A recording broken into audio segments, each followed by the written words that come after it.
Welcome to the Who Workshop, our brand new Doctor Who channel dedicated to builds, prop replicas, action figure reviews, and fan films.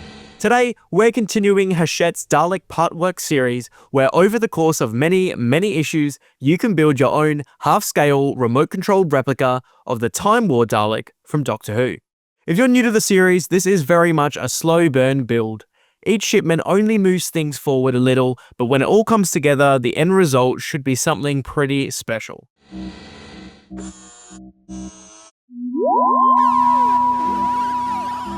We're starting with issue 7, and the magazine opens with a feature on Dalek spacecraft before moving into a closer look at the 2014 episode, Into the Dalek. The anatomy of the Dalek section this time focuses on the manipulator arm before we get into the step-by-step build instructions. For this issue, we're continuing work on the Dalek dome, adding another outer panel and the energy dispenser light frame. We start by test fitting the side panel on the left-hand side of the dome assembly from the previous issue. Once everything lines up, the dome is turned upside down and the panel is secured with 4 screws provided. Next, we fit the lens from the previous issue into the light cage, making sure the pegs are properly aligned. The light circuit board drops into the base of the frame and is secured with the supplied screws. And just like that, issue 7 is done.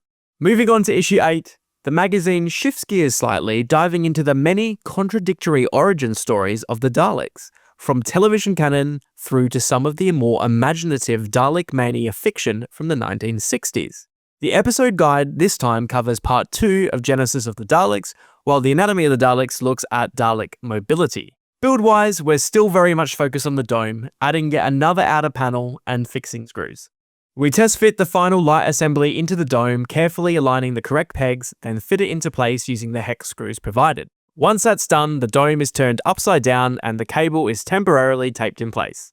Onto the opposite side of the dome, we test fit another panel, flip the dome over again, and secure it with the provided screws. At this point, the dome is really starting to look even and properly finished. And this feels a good time to step back and talk a little bit about where the Dalek design actually came from. Due to some fairly turbulent rights negotiations, the Daleks very nearly didn't appear in the revised series at all. When things were finally resolved, the production team had less than a month to construct a working Dalek prop before it needed to be in front of the camera in October 2004. Executive producer Russell T Davies specifically wanted Mike Tucker, a veteran of the classic series and head of the BBC model unit, involved in the build. Although molds still existed for the 1980s redesigned Daleks, RTD was adamant that the new series Dalek should invoke the 60s look rather than the later variations.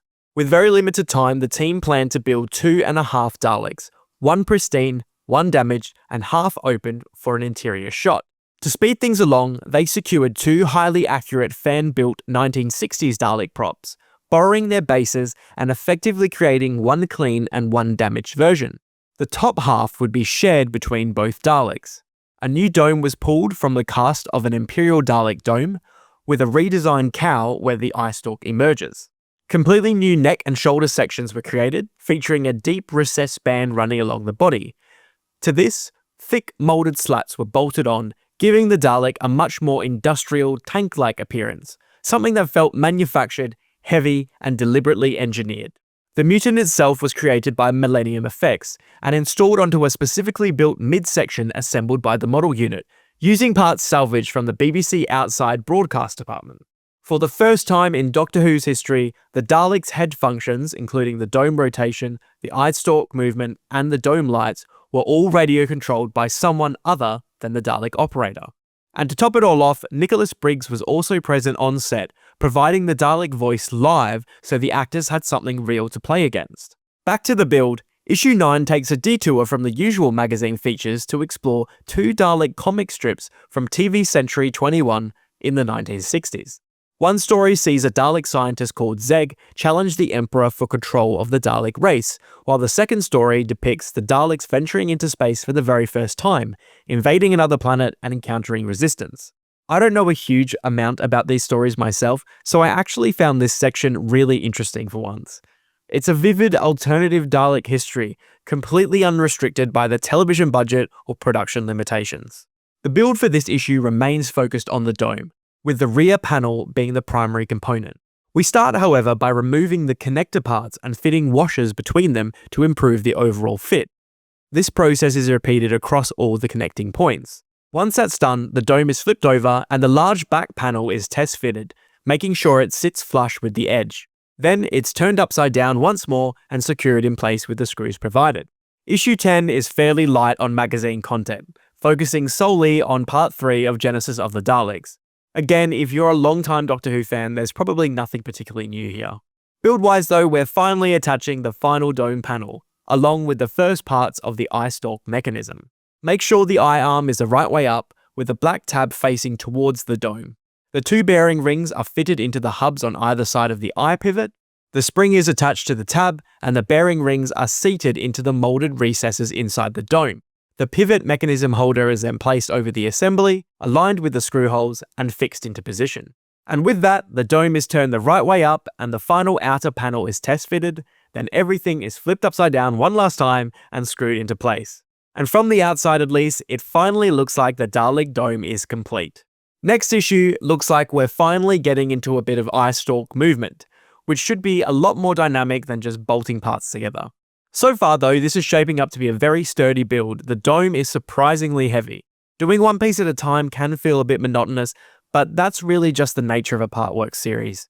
Those early issues are usually packs to hook you in, and while the magazine content is starting to thin out a little bit, that's probably because most of this information is already familiar territory to fans.